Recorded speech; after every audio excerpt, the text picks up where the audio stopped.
نوافل کی پابندی۔ فرضاً دن و رات کے تمام نوافل ادا کرو، چاہے مختصر طریقے ہی پر کیوں نہ ہو۔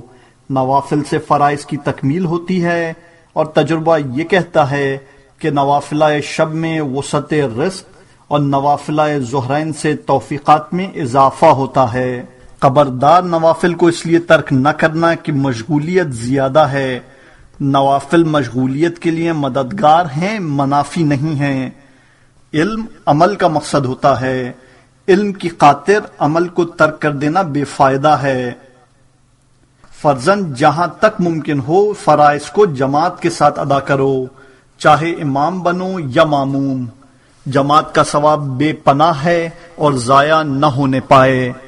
روایت میں ہے کہ جماعت میں ایک نفر کا ثواب 150 گنا ہے، پھر جیسے جیسے افراد بڑھتے جائیں گے ثواب دوگنا ہوتا جائے گا، یہاں تک کہ جب مجمع اس سے بڑھ جائے گا تو ثواب بے حساب ہو جائے گا کہ انسان و جنات مل کر بھی حساب نہیں کر سکتے۔ فرضاً نماز کے بعد تسبیح زہرا صلوات اللہ علیہا کی پابندی کرو اور سجدہ شکر ضرور ادا کرو۔ کسی مصیبت میں مبتلا ہو تو سجدہ شکر کی نیت سے پیشانی خاک پر رکھو اور وہ دعا پڑھو جو جبرائیل امین نے حضرت یوسف علیہ السلام کو تعلیم دی تھی، جس کے بعد وہ قید سے رہا ہو گئے تھے اور کنویں سے باہر نکل آئے تھے، اور وہ دعا یہ ہے: اللہم انی اسألک بأن لک الحمد لا الہ الا انت المنان بدیع السماوات والارض ذو الجلال والاکرام ان تصلی علی محمد وآل محمد ان تجعل لی مما انا فیہ فرجا ومخرجا وارزقنی من حیث احتسب ومن حیث لا احتسب اسألک بمنک العظیم واحسانک القدیم۔ اس کے بعد دائیں رخسار زمین پر رکھو اور یہ دعا پڑھو: اللہم ان کانت ذنوبی قد اقلقت وجہی عندک فلن ترفع لی الیک صوتا ولن تستجیب لی دعوتا فانی اتوجہ الیک بنبیک نبی الرحمت محمد وعلی وفاطمہ والحسن والحسین والائمۃ علیہم السلام الا ما فرجت عنی۔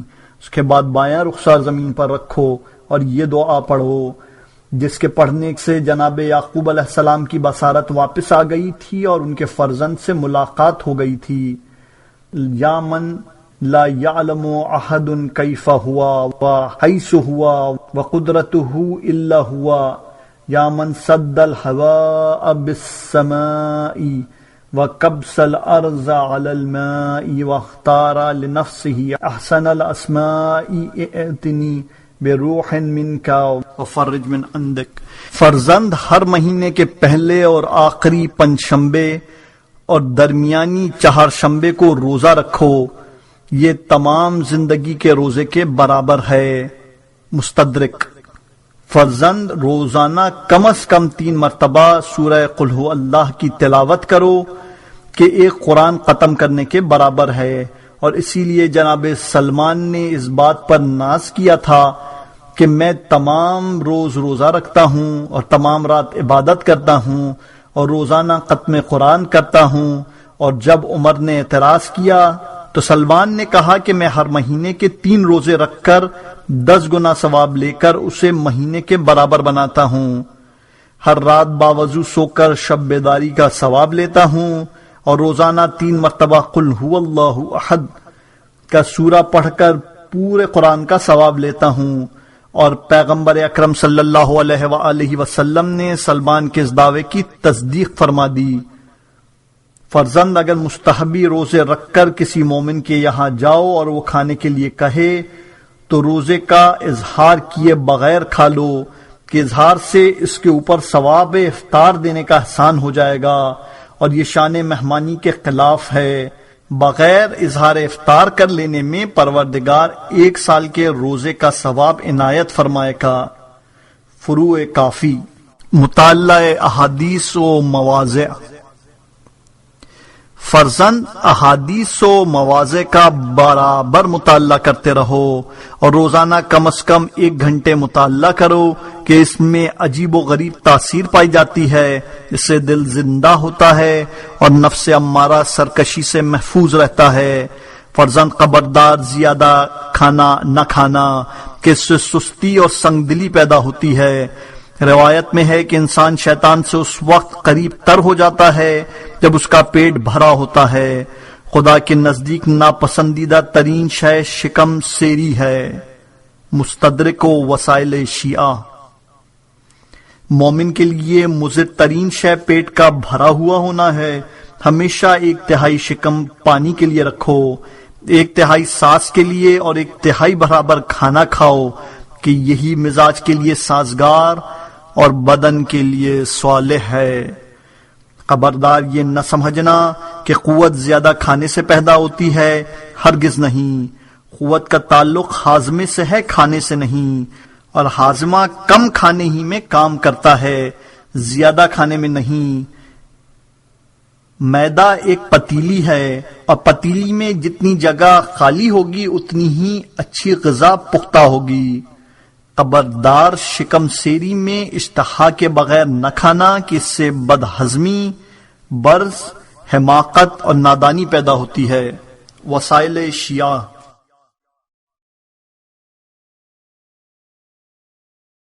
خبردار زیادہ سونا بھی نہیں کہ اس سے عمر عزیز ضائع ہوتی ہے۔ اس کا مطلب یہ نہیں ہے کہ تم ریاضت میں لگ جاؤ، نہیں، یہ کام تو اور برا ہے، اس سے تو الگ ہی رہنا چاہیے اور آب و ہوا کے مطابق غذا استعمال کرتے رہنا چاہیے۔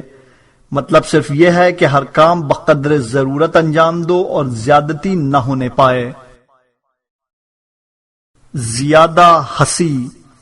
فرزند خبردار زیادہ ہنسی سے کام نہ لینا کہ اس سے دل مردہ اور چہرہ بے آبرو ہو جاتا ہے۔ ہنسی کا بہترین علاج انگوٹھے پر نگاہ کرنا ہے کہ اس سے ہنسی رک جاتی ہے، اور ہنسی کا کفارہ اللہم لا تمقتنی ہے۔ مختصر ہنسی میں کوئی مذائقہ نہیں ہے، یہ خوش قلقی کی علامت ہے، ممدوح صفت ہے۔ پیغمبر اکرم صلی اللہ علیہ وآلہ وسلم کی ہنسی بقدر تبسم ہوا کرتی تھی۔ ہنسی کی طرح زیادہ مذاق بھی نہ کرنا کہ اس سے آبرو جاتی رہتی ہے، نور ایمان ختم ہو جاتا ہے، مروت کم ہو جاتی ہے، عداوت پیدا ہوتی ہے۔ مختصر مزاج بہترین شے ہے اور یہی ائمہ معصومین علیہ السلام کا طریقہ رہا ہے، اور انہوں نے اصحاب کو بھی یہی تعلیم دی ہے کہ اس کا شمار مومن کو خوش کرنے میں ہے جو بہترین کار ثواب ہے۔ فرزند خبردار کسی مومن کے قتل پر خوش نہ ہو کہ امام رضا علیہ السلام کا ارشاد ہے کہ جو کسی کے عمل سے خوش ہوتا ہے اس کا شمار عمل کرنے والوں میں ہوتا ہے۔ ارشاد ہوتا ہے کہ اگر مومن کا قتل مشرق میں ہوتا ہے اور دوسرا شخص مغرب میں اس سے خوش ہو جائے تو اس کا شمار بھی قاتلوں میں ہوگا، اور یہی وجہ ہے کہ امام عصر علیہ السلام کے ظہور کے بعد قاتلان حسین علیہ السلام کی اولاد سے انتقام لیں گے کہ وہ اپنے بزرگوں کے عمل سے راضی رہی ہے۔ فرزند خبردار غیبت اور بہتان سے اپنے آپ کو محفوظ رکھنا کہ ان کی وجہ سے نامہ عمل نیکیوں سے خالی اور برائیوں سے پر ہو جاتا ہے۔ غیبت کرنے والے کی نیکیاں اس کی طرف منتقل ہو جاتی ہیں جس کی غیبت کی جائے، اور برائیاں اس کی طرف آ جاتی ہیں اور اس طرح یہ بالکل خالی ہو جاتا ہے۔ حسد۔ فرزند خبردار حسد سے ہوشیار رہنا کہ حسد کرنے والے کا عمل چھٹے آسمان تک بھی نہیں پہنچتا اور راستے ہی میں اس کے منہ پر مار دیا جاتا ہے۔ دنیا اور آخرت دونوں میں پریشان رہتا ہے، دنیا میں اپنے حسد کی بنا پر اور آخرت میں عذاب الہی کی بنا پر۔ حسد کی برائی کے لیے یہ کافی ہے کہ شیطان حسد ہی کا مارا ہوا ہے۔ برادران یوسف علیہ السلام کی ذلت تو رسوائی حسد ہی کا نتیجہ تھی۔ حسد کرنے والا کبھی سردار نہیں ہو سکتا۔ مستدرک۔ حسد ایمان کو اس طرح کھا جاتا ہے جس طرح آگ لکڑی کو کھا جاتی ہے۔ خبردار پروردگار عالم کے افعال پہ اعتراض نہ کرنا، یہ بھی نہ کہنا کہ ہوا کس قدر گرم یا سرد ہے، یا کاش اس نے مجھے مالدار بنایا ہوتا، کاش مجھے شفا دی ہوتی، کاش لڑکی کے بجائے لڑکا دیا ہوتا، کاش میری اولاد، میرا مکان یا میری ملکیت باقی رہ جاتی، کاش ایسا ہوتا تو بہت بہتر ہوتا کہ ان سب کا مقصد مصالح خدا پر اعتراض کرنا ہے اور اس کا شمار مخفی شرک میں ہوتا ہے۔ فرزند خبردار اپنے لیے کسی برائی کو طلب نہ کرنا کہ پروردگار مجھے موت دے دے یا میری زندگی لے لے، کہ یہ سب مصلحت خداوندی کے خلاف ہے۔ جناب یوسف علیہ السلام نے قید خانے میں دعا کی کہ پروردگار مجھے یہ زندان کیوں دیا گیا ہے؟ تو ارشاد ہوا کہ تم نے کہا تھا کہ ان کے ملک سے قید خانہ بہتر ہے، یہ کیوں نہ کہا کہ ان کی دعوت سے عافیت بہتر ہے؟ یعنی انسان کو دعائے عافیت کرنی چاہیے اور اس کا طریقہ معین نہیں کرنا چاہیے، وہ پروردگار کی مصلحت پر ہے، جس شے میں عافیت دیکھے گا وہی عطا کرے گا، بندے کو اعتراض یا شکایت کرنے کا حق نہیں ہے۔ خبردار کسی کے خوف سے معصیت اختیار نہ کرنا کہ معصیت ترک کر دینے ہی میں نجات و عافیت ہے۔ کیا تم نے نہیں دیکھا کہ جب یوسف علیہ السلام نے خوف خدا سے زلیخا سے دامن بچا لیا تو پروردگار نے انہیں ملک مصر عطا فرما دیا۔ کذب، فرزند خبردار غلط بیانی سے کام نہ لینا کہ اس سے خدا ناراض ہوتا ہے اور بندے کو ذلیل بنا دیتا ہے۔ جھوٹے کا دنیا میں کوئی اعتبار نہیں ہوتا اور اس کے اقوال و افعال کا بھروسہ نہیں رہ جاتا۔ حتی الامکان توریہ سے بھی پرہیز کرنا چاہیے، اگرچہ یہ جھوٹ نہیں ہے لیکن تجربہ یہی کہتا ہے کہ نجات سچائی ہی میں ہے۔ اکثر اوقات یہ دیکھا گیا ہے کہ پروردگار نے سچ کے طفیل بڑے بڑے مصائب سے نجات دلا دی ہے۔ توریہ کے معنی ایسے الفاظ کا استعمال کرنا ہے کہ سننے والا دوسرے معانی سمجھے اور کہنے والے کا منشا دوسرا ہو۔ مثال کے طور پر کوئی دروازے پر آواز دے کر صاحب خانہ کے بارے میں سوال کرے اور نوکر کہہ دے کہ یہاں نہیں ہے، کہ سننے والا یہاں کا مطلب پورا گھر سمجھے اور کہنے والا یہاں سے وہ جگہ مراد لے جس جگہ وہ خود کھڑا ہے۔ ظاہر ہے ایک جگہ پر دو آدمی نہیں کھڑے ہو سکتے۔ اور دیکھو ایسی باتیں بھی نہ کرنا جن سے کوئی بد نفس جھوٹ بولنا سیکھ لے، جیسا کہ مرسل اعظم صلی اللہ علیہ وآلہ وسلم نے فرمایا کہ جناب یعقوب علیہ السلام نے یہ کہا کہ مجھے ڈر ہے کہ کہیں یوسف کو بھیڑیا نہ کھا جائے، تو انہوں نے اپنے علم غیب کا اظہار کیا تھا، لیکن برادران یوسف نے اسی سے بھیڑیے کی داستان تیار کر لی۔ یعنی مومن کو ایسے الفاظ سے بھی پرہیز کرنا چاہیے جسے دوسروں کو جھوٹ بنانے کا راستہ مل سکے۔ تان و طنز، خبردار کسی کو برے حالات کا تانا نہ دینا کہ ایسے آدمی کے اعمال اس کے منہ پر مار دیے جائیں گے، اور یہ اندیشہ رہتا ہے کہ کہیں پروردگار اسے بھی ایسے ہی حالات میں مبتلا نہ کر دے۔ سنگ دلی، خبردار ایسا کوئی عمل نہ کرنا جس سے سنگ دلی پیدا ہو۔ سنگ دلی بدترین شے ہے۔ تکبر اور غرور، خبردار تکبر سے محفوظ رہنا کہ میں نے بار بار دیکھا ہے کہ پروردگار نے متکبرین کو ذلیل کیا ہے اور مغرورین کی ناک رگڑی ہے۔ غرور کا نتیجہ ناکامی، مایوسی، ذلت و رسوائی کے علاوہ کچھ نہیں ہوتا۔ خدا ان متکبروں کو سخت ناپسند کرتا ہے جن کی چال میں اکڑ ہوتی ہے، اور ایسے لوگوں پر زمین و آسمان لعنت کرتے ہیں۔ اکڑنے والا خدا کا دشمن شمار ہوتا ہے۔ یاد رکھنا کہ تکبر اور اکڑ سفاہت اور حماقت کا نتیجہ ہے، ورنہ انسان کے پاس اکڑ کا ذریعہ کیا ہے؟ وہ اپنے اول و آخر کو یاد کرے تو ابتدا میں نطفہ نجس تھا اور آخر میں مردار ہو جائے گا، تو اب تکبر اور اکڑ کی کیا وجہ ہے؟ بعض روایات میں وارد ہوا ہے کہ انسان کے شکم میں پیخانے کا وجود اس کے جذبہ غرور کو مٹانے کے لیے ہے۔ جو اپنے ساتھ شکم میں غلاظت لیے پھرتا ہے وہ کس بات پر اکڑتا ہے؟ فرزند خبردار غرور، اکڑ اور اس کے اسباب سے محفوظ رہنا۔ زمین پر قد دینے والا لباس نہ پہننا کس سے غرور پیدا ہوتا ہے، اور ایسا آدمی بوئے جنت سے بھی محروم رہتا ہے۔ ایسے شخص کی قبر جہنم کی طرف دھس جاتی ہے اور اس کا حشر قارون کے ساتھ ہوتا ہے کہ وہ بھی زمین میں دھس گیا تھا۔ دوسرے لوگ تعظیم کے لیے کھڑے ہوں اور تم بیٹھے رہو، یہ بھی غرور کا انداز ہے۔ پروردگار ایسے انسان کو اہل جہنم میں شمار کرتا ہے جو مغرورانہ انداز میں بیٹھا رہے اور لوگ اس کے ارد گرد کھڑے رہیں۔ اہل اقتدار و اہل ریاست اس نقطے پر توجہ فرمائیں۔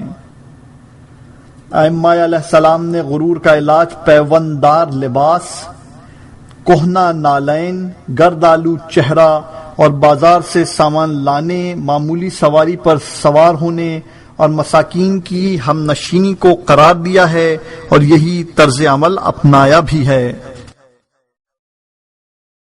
اللہ نے تکبر کرنے والوں سے نعمتیں سلب کر لی ہیں۔ شیطان کا انجام پیش نظر ہے کہ وہ ایک تکبر کی وجہ سے نعمت قرب الہی سے محروم ہو گیا، لہذا خبردار اس جلات سے محفوظ رہنا اور اس کے اسباب سے بھی اپنے کو بچائے رکھنا۔ تواضع و انکسار، فرضاً خاکساری اختیار کرنا کہ اس میں خیر دنیا اور آخرت دونوں ہے۔ روایات میں ہے کہ تواضع سے بلندی حاصل ہوتی ہے، تواضع میں شرف ہے، تواضع سے حکمت آباد ہوتی ہے، تواضع و خشوع خوف خدا اور حیا و غیرت کی کھیتی ہے۔ پروردگار تواضع کرنے والے پہ فخر کرتا ہے، اور اس نے ہر انسان پر ایک ملک کو معین کر کے اس کی پیشانی ملک کے قبضے میں دے دی ہے کہ جب وہ اکڑ کر سر اٹھاتا ہے تو ملک جھکا دیتا ہے، اور جب انکسار سے جھکاتا ہے تو ملک اسے سر بلند کر دیتا ہے۔ اللہ نے موسیٰ علیہ السلام کو ان کی تواضع و انکساری کی بنا پر کلیم بنا دیا تھا کہ انہوں نے خاک پر پیشانی رکھی تھی، تو اللہ نے انہیں سب سے زیادہ بلند کر دیا اور پورے زمانے سے ممتاز کر دیا۔ فرزند خبردار دوسروں کو حقیر نہ سمجھنا کہ اس میں خالق کی توہین ہے۔ کیا تم نے نہیں دیکھا کہ جناب نوح علیہ السلام ایک قارض زدہ کتے کے قریب سے گزرے اور انہوں نے حقارت سے فرمایا کہ یہ کیسا کتا ہے؟ تو بحکم خدا گویا ہوا کہ خداوند عالم نے ہی مجھے ایسا بنایا ہے، اگر آپ کو پسند نہیں تو اس سے اچھا بنا دیجئے۔ حضرت نوح علیہ السلام بے حد شرمندہ ہوئے اور اس ترک اولا پر 40 سال گریہ کرتے رہے، جس کے بعد انہیں نوح خطاب ملا، حالانکہ ان کا نام عبد الجبار تھا۔ مستدرک۔ اس طرح جناب موسیٰ علیہ السلام سے کہا گیا کہ ایک ایسی مخلوق کو لے کر آؤ جس سے تم بہتر ہو، تو وہ ایک خارش زدہ کتے کو لے کر چلے اور راستے میں چھوڑ دیا، تو مقام مناجات میں ارشاد ہوا کہ اگر تم اس کو لے کر آ جاتے تو میں تمہارا نام دیوان نبوت سے محو کر دیتا کہ میرے مقربین کسی طرح کے غرور کا شکار نہیں ہوتے۔ بقول عارفین جب تک انسان میں یہ احساس رہے گا کہ وہ دنیا میں ایک سے بھی بہتر ہے، اس میں تکبر برقرار رہے گا۔ کھلی ہوئی بات ہے کہ اس قسم کے واقعات درس اخلاق کی حیثیت رکھتے ہیں، ورنہ کوئی نبی نہ مغرور ہو سکتا ہے اور نہ اس کا نام دیوان نبوت سے کٹ سکتا ہے۔ اللہ نے انبیاء کو ذریعہ بنایا ہے عام انسانوں کی اخلاقی تربیت اور کردار سازی کے لیے، جیسا کہ اس سے پہلے جناب نوح علیہ السلام، جناب یعقوب علیہ السلام اور جناب یوسف علیہ السلام کے تذکرے میں گزر چکا ہے۔ ذیشان حیدر جوادی۔ حرص، فرزند خبردار حرص اور لالچ سے محفوظ رہنا کہ جناب حوا کو اسی راستے سے سمجھایا گیا تھا کہ گندم استعمال کریں، ورنہ ان کے پاس جنت میں کس نعمت کی کمی تھی، اور پھر انہوں نے یہی مسئلہ جناب آدم علیہ السلام کے سامنے رکھ دیا تھا۔ حرص سے پرہیز کرنے کی نصیحت خود شیطان نے بھی کی ہے۔ جناب نوح علیہ السلام سے کہا ہے کہ لالچ سے محفوظ رہنا اور خبردار کسی ایسی جگہ پر نہ رہنا جہاں نامحرم عورت تمہارے ساتھ ہو اور کوئی تیسرا نہ ہو، ورنہ تیسرا میں ہو جاؤں گا۔ خود پسندی، خبردار خود پسندی کا شکار نہ ہونا کہ یہ دین کے لیے فساد اور عمل کے لیے بربادی کا ذریعہ ہے۔ کیا تم نے نہیں دیکھا کہ جناب عیسیٰ علیہ السلام کا ساتھی ان کے ساتھ بسم اللہ کہہ کر دریا پر چل پڑا، اور جب درمیان میں یہ خیال آیا کہ اب تو میں بھی حضرت عیسیٰ جیسا ہو گیا ہوں تو ڈوبنے لگا اور فریاد کی، جناب عیسیٰ علیہ السلام نے اسے سنبھال لیا اور سبب پوچھا تو اس نے کہا کہ یہ خود پسندی کا نتیجہ ہے، تو آپ نے توبہ کی تلقین کی، اس نے توبہ کی اور پھر کمال واپس آ گیا کہ بسم اللہ کہہ کر پانی پر سے گزر جاتا تھا۔